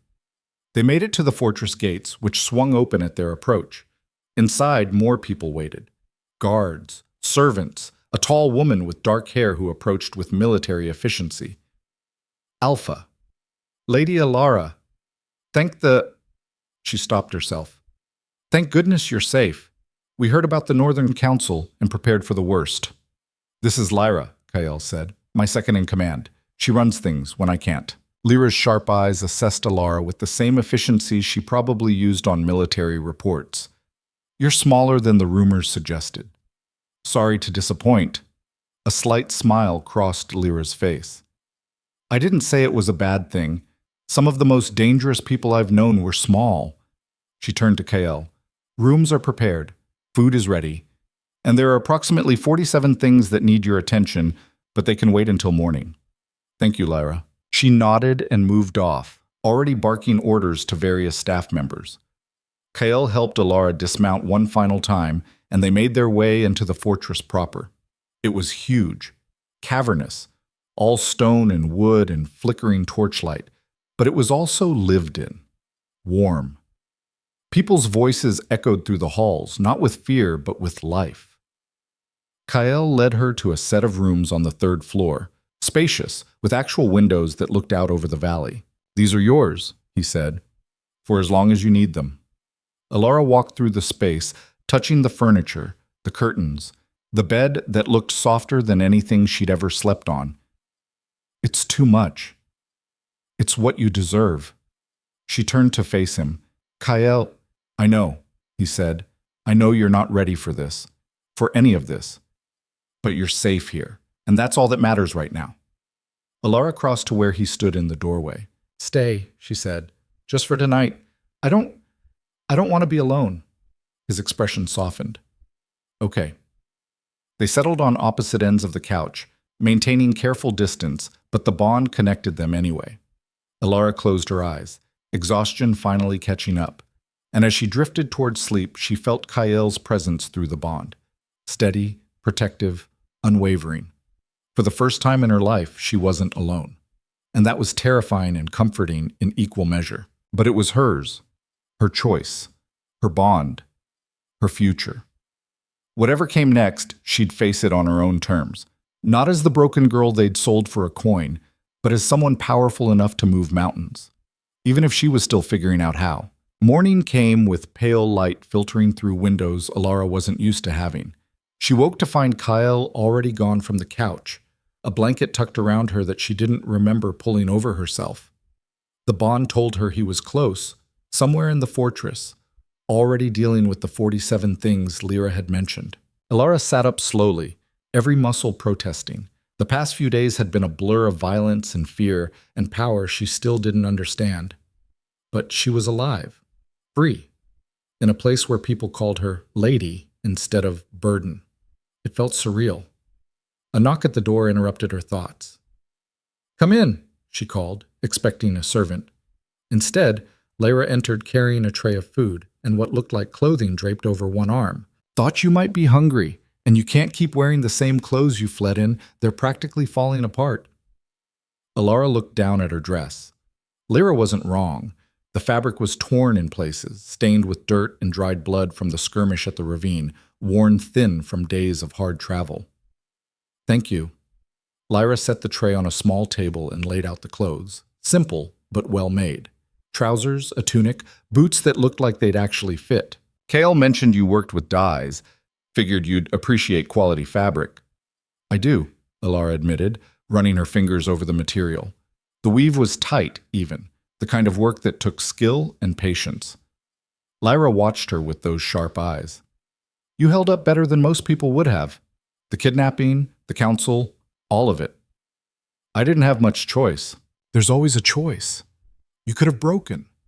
Could have let them define you as dangerous and unstable. Instead, you stood your ground and demanded respect." Lyra's mouth quirked slightly. "That takes guts." Alara didn't know what to say to that. "Eat," Lyra ordered. "Then get dressed. Counselor Maris arrives today, earlier than expected. Apparently she's eager to start your training." "Today? I thought she said 2 weeks." She changed her mind after hearing the full report from the Northern Council. "Wants to begin immediately before you accidentally level a building."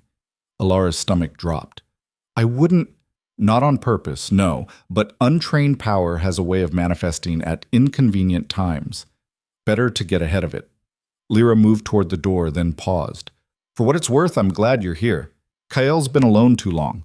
Needed someone who could match his stubborn streak." She left before Alara could respond. Alara ate mechanically, her mind already racing. Training, today. With a counselor who'd studied the old bloodlines and probably had expectations Alara couldn't possibly meet. She changed into the new clothes, they fit surprisingly well, and was attempting to do something with her tangled hair when another knock came. This time it was Kael. "Maris is here," he said. "She's waiting in the courtyard." Alara's hands stilled. "That was fast. She rode through the night. Said she couldn't risk you having another uncontrolled episode." Kael's expression was carefully neutral, but the bond betrayed his concern. "Are you ready?" "No, but I don't think that matters." "It matters," he said quietly. "If you need more time, I need to learn control before I hurt someone," Alara interrupted. "Time won't change that." He nodded, then offered his hand. She took it, and they walked together through the fortress corridors, down stone stairs, out into the courtyard where morning sun was just starting to burn off the night's chill. Counselor Maris stood in the center of the open space, her silver hair gleaming in the light. She'd shed the formal robes for more practical clothing, but her bearing was still that of someone used to authority. She turned when they approached, her sharp eyes cataloging everything about Alara in seconds. "You look terrible," she said bluntly. Alara blinked. "Good morning to you too." A slight smile crossed Maris's face. "Honesty is more useful than pleasantries. You've been through trauma. Your body shows it. Your power will reflect that instability until we address it." She gestured for Alara to step forward. "Come, let's see what we're working with." Kael squeezed Alara's hand once, then released it, moving to stand at the courtyard's edge with Lyra and a handful of guards who'd gathered to watch. Great. An audience. Alara walked to where Maris stood, her heart hammering. First rule, Maris said, power responds to emotion, but it's controlled by will. You've been using it defensively, letting fear and desperation drive it. That's natural, but unsustainable. We need to teach you to access it deliberately, calmly. How? By understanding what it is. Maris began to pace slowly, her voice taking on the cadence of a teacher who'd given this lecture before. The old bloodlines didn't just bond with alphas, they shaped the very foundation of what bonds are. They could weave connections, strengthen them, sever them, because they understood that bonds are just energy given form and purpose. That doesn't make sense, because you're thinking too literally. Close your eyes. Elara obeyed reluctantly. Feel the bond between you and Kael, not the emotional component, the structure, the energy. Elara reached for it mentally, finding that constant hum that connected her to Kael. But Maris wanted her to look deeper, to see beyond the surface. She focused harder, and suddenly, there. Not just a feeling, but a pattern, like threads woven together, pulsing with light and warmth. She could see where they connected, how they intertwined, the flow of energy between them. You see it, Maris said, satisfaction in her voice. How did you know? Your breathing changed, your power started to manifest. Look at your hands. Alara's eyes snapped open. Faint colors swirled around her fingers, barely visible in the morning light. That's the foundation, Maris said. Conscious awareness of the energy. Now we build on it. What followed were the most grueling hours of Alara's life. Maris was a relentless teacher, pushing her to summon the power and dismiss it, over and over, until Alara could call it forth without fear or anger triggering it. Then came control exercises, moving small objects, then larger ones, maintaining the power at different intensities, learning to pull from the bond without draining Kael in the process. By midday, Alara was shaking with exhaustion, sweat soaking through her new tunic. Enough, Maris finally said. You've done well for a first session. I feel like I've been beaten with a stick. Good. That means you're actually working instead of just reacting. Maris gestured for water, which a servant brought immediately. Alara drank gratefully, her hands still trembling. Kael approached, concern etched on his face. She's pushing you too hard. She's pushing me exactly hard enough, Alara said. I can feel the difference already. The power doesn't feel quite so foreign anymore. You're learning fast, Maris observed. Faster than anyone I've trained. The bond is amplifying your natural talent. She turned to Kael. How are you holding up? Bonded alphas often feel drained when their omega is learning to draw power. I'm fine. You're lying, but we'll address that later. Maris looked between them. You should both rest. We'll resume tomorrow. She walked away, already barking orders at someone about setting up more training equipment. Alara slumped against Kael, too tired to care about propriety. I need to lie down before I fall down. Come on. He half carried her back to her rooms, depositing her on the bed with more gentleness than she probably deserved. Sleep, he ordered. I'll make sure no one disturbs you. Alara wanted to argue, to say she was fine, but exhaustion won out. She was asleep before Kael even closed the door. The training continued for weeks. Every day, Maris pushed Alara harder, teaching her not just to access the power, but to shape it, refine it, use it with precision instead of blunt force. And slowly, painfully, Alara began to understand what she was.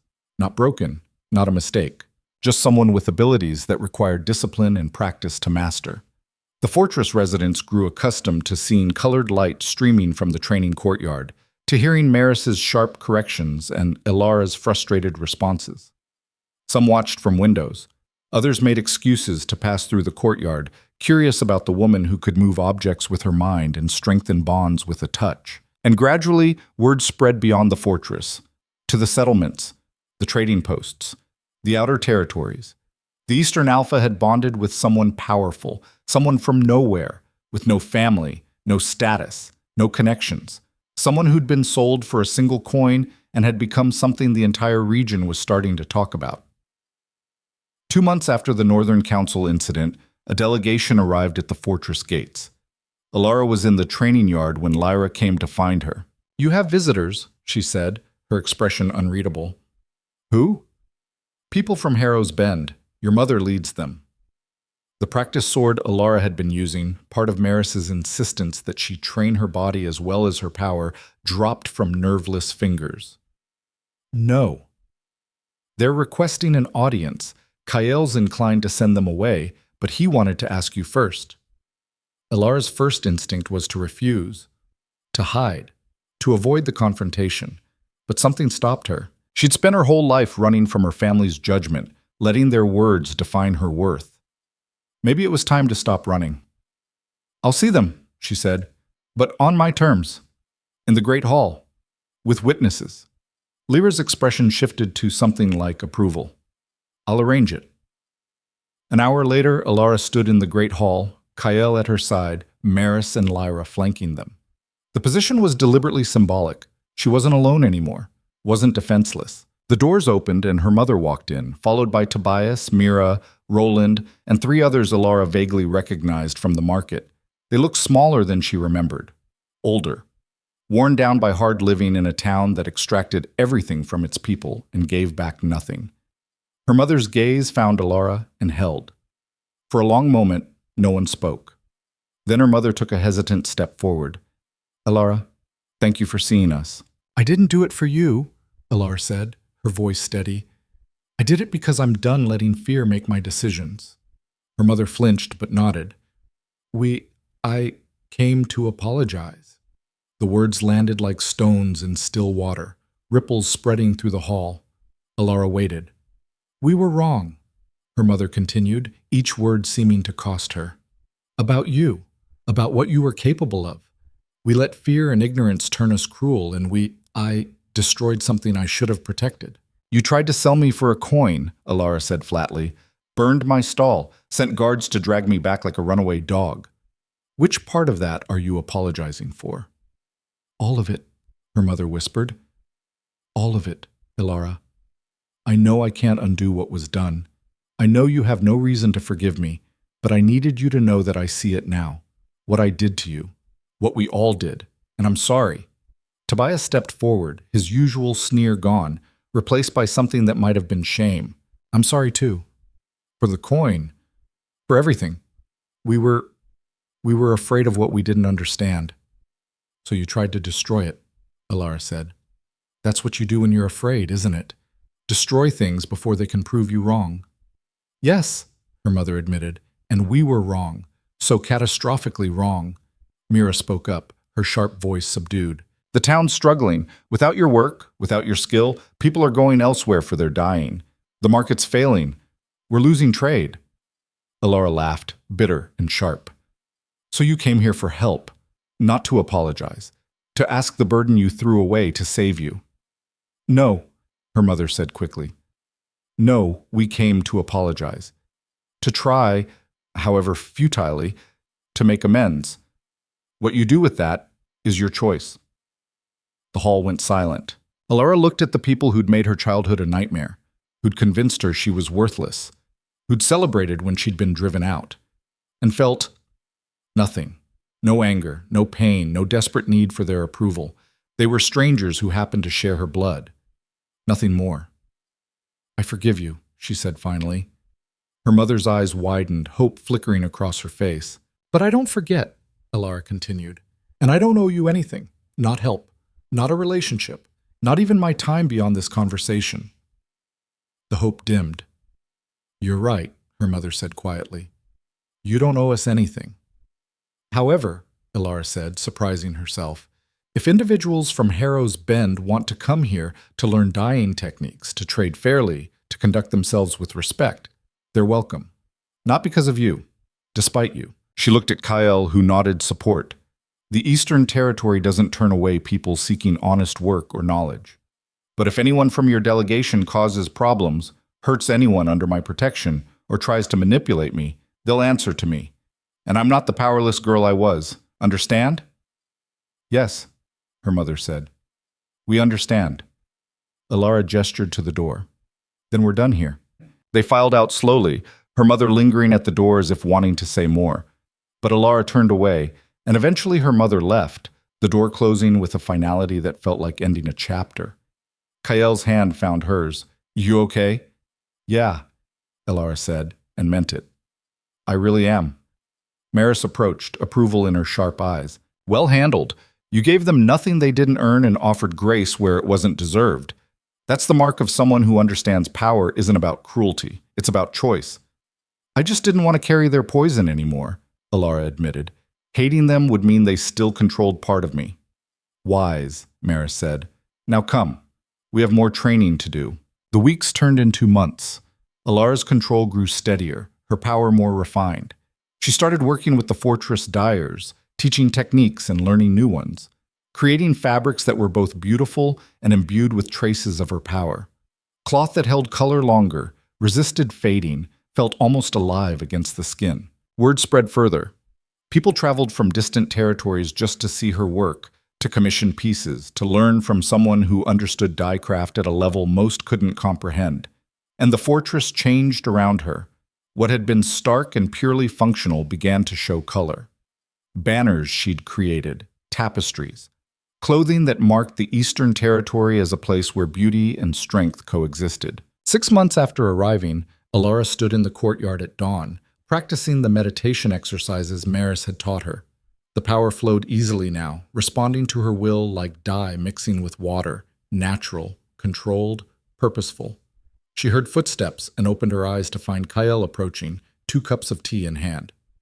Thought you might want this, he said, offering one. She took it gratefully, the warmth seeping into her hands. Couldn't sleep? She asked. Thinking too much. About? He was quiet for a moment, staring out over the valley where morning mist was just starting to burn off. About how different everything is. 6 months ago, I was alone, running a territory that functioned but didn't thrive, going through the motions. And now? Now I have someone who challenges me to be better, who brings life to stone walls, who looks at impossible situations and finds solutions I'd never considered. He looked at her. You've changed this place, Alara. Changed me. Her throat tightened. I was just trying to survive. You did more than survive. You built something, became someone people look up to, not because of the bond, but because of who you are.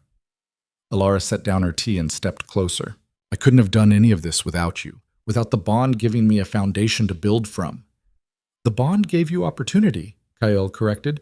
You're the one who seized it. They stood there in the growing light, the bond humming between them, stronger now than it had been at the beginning, not just connection but partnership, built on trust and respect and something deeper that neither of them had named yet. Kyle, Alara said quietly, I think I'm ready. For what? To stop fighting this. To accept that the bond didn't make a mistake. That maybe, just maybe, I deserve to be chosen. His expression softened and he cupped her face gently. You always deserved it. You just needed time to see it yourself. He kissed her then, soft and careful, like she was something precious. And the bond ignited between them, not with the wild chaos of the early days, but with steady warmth that felt like coming home. When they finally pulled apart, Alara was smiling. So what now? She asked. Now, Kale said, we keep building, together. News of the formal bond recognition ceremony spread quickly. It would be held during the autumn equinox, a traditional time for such celebrations in the Eastern Territory. Preparations began immediately. Not the elaborate political theater of royal bondings, but something genuine. A celebration of connection and community and the unlikely pair who'd found each other against impossible odds. But 3 weeks before the ceremony, disaster struck. A sickness swept through the outer settlements, something the local healers couldn't treat. It manifested as a severing of bonds. Bonded pairs suddenly feeling their connections weaken, fray, break. The pain was excruciating, and those who lost their bonds entirely fell into deep depressions, some dying from the grief. Kyle mobilized every healer in the territory, but nothing worked. The sickness spread, and panic followed. Alara was in her workshop when Maris found her. You need to come. Now. They rode hard to the worst-affected settlement, arriving to find chaos. People crying, healers overwhelmed, the air thick with despair. Maris pulled Alara aside. This is beyond normal sickness. Someone is attacking the bonds themselves, and the only person I know who might be able to counter it is you. I don't know how... Oh, you've been strengthening bonds during training. This is the same principle, just larger scale. Alara's mind raced. She'd practiced on individual bonds, carefully weaving energy to reinforce weak connections. But this, dozens of people, all suffering simultaneously. "I'll try," she said. She moved to the center of the settlement square and closed her eyes, reaching for the power with more confidence than she'd had months ago. The bond with Kyle flared to life, and she pulled from it carefully, gathering energy. Then she expanded her awareness, feeling for the other bonds in the area.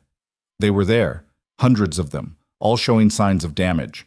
Threads fraying, connections weakening, some already severed beyond her reach. But the ones still intact, those she could help. Alara began to weave, pouring energy into the damaged bonds, reinforcing them, strengthening the connections that remained.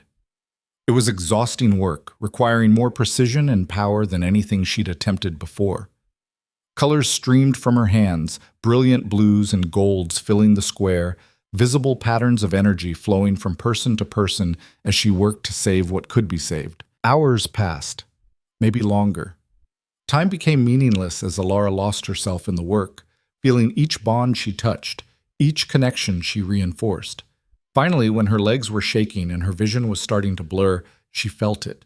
The sickness retreating, the bonds stabilizing, the fraying stopping. She pulled back slowly, carefully, and opened her eyes. The square had gone silent. Every person there was staring at her. Then one woman, elderly, her bond to her mate just barely saved, stepped forward and dropped to her knees. "Thank you," she sobbed. "Thank you for giving us back what we thought we'd lost." Others joined her, kneeling, crying, thanking Alara with a fervor that made her deeply uncomfortable. "Get up," she said. "Please, you don't need to." But they did it anyway, showing gratitude the only way they knew how. Kale was there suddenly, his arm supporting her as her legs finally gave out. "I've got you," he murmured. "Did it work?" "Look around." She did, and saw bonded pairs holding each other, crying with relief, their connections visible to her still heightened senses as strong threads of light and energy. Not all had been saved, some bonds were too far gone, but most, the vast majority, had been pulled back from the edge. "You saved them," Kale said quietly. "You saved hundreds of people." Alara leaned into him, exhaustion crashing over her in waves. "Can we go home now?" "Yeah, let's go home." The story of what happened in that settlement spread like wildfire. The woman who'd saved the bonds. The dyer from nowhere who'd become powerful enough to heal what others couldn't touch. And when the autumn equinox arrived, the ceremony wasn't just witnessed by the Eastern Territory. Representatives came from the north, the south, the western reaches. Even Viren attended, his expression unreadable as he watched Kyle and Alara formalize what everyone already knew. The bond was real, permanent, and Alara Ven, the girl who'd been sold for a single coin, stood beside one of the most powerful alphas in the region as an equal. The celebration lasted 3 days. Music, food, stories shared around fires. And on the final night, as Alara stood on the fortress walls looking out over the valley, Maris joined her. "You've come far," the counselor said. "So have you told me, multiple times." A slight smile. "Because it's true.